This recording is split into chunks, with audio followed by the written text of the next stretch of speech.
Alam mo bang pwede mong itago ang phone number mo kapag may tatawagan ka? Kung gusto mong lumabas sa screen ng tatawagan mo ay private number or unknown number, panoorin mo ang tutorial na ito hanggang dulong. Hello guys! Sa video na ito ituturo ko sa inyo kung paano i-private or i-hide ang inyong phone number kapag tatawag kayo. Tandaan, hindi ito gumagana sa lahat ng network at device kaya subukan natin ang mga paraang ito. Una, buksan ang phone o dialer app sa inyong cellphone. Pagkatapos, i-dial natin ang *31 number sign at itap natin ang call.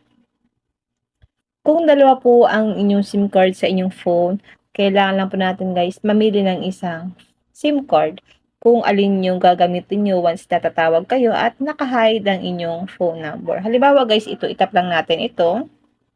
Hide outgoing caller ID service was enabled. So, once natatawag na tayo dito guys, naka-unknown number na lang yan o kaya naka-private number na lang po ang lalabas sa tatawagan natin. So, hindi po nila makikita ang phone number natin once na ginawa nyo po ito sa inyong mga phone. Pero kung gusto niyo na pong ibalik kasi po hindi sinasagot ang inyong tawag, ganito lang guys. Tap lang natin ang OK.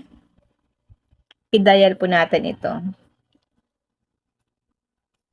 Number sign, 31, number sign. Tap natin ang call. Piliin po ulit natin ang SIM na gagamitin natin sa tatawagan natin. Or yung SIM card na gusto mo na siyang i-disable para once na tatawag ka ay makikita niya po ang inyong mga phone number. Tap lang natin ito. Hide outgoing caller ID service has been disabled.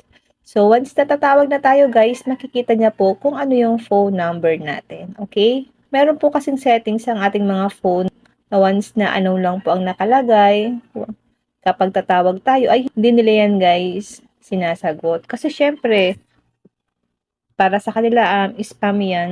Pero once na gusto mo talagang i-private ang inyong mga phone number at ayaw mong makita nila ang number mo, i-activate nyo lang ito guys, okay? Paalala, kapag naka-hide ang phone number mo, may mga tao o kumpanya na automatic binablock ang private numbers.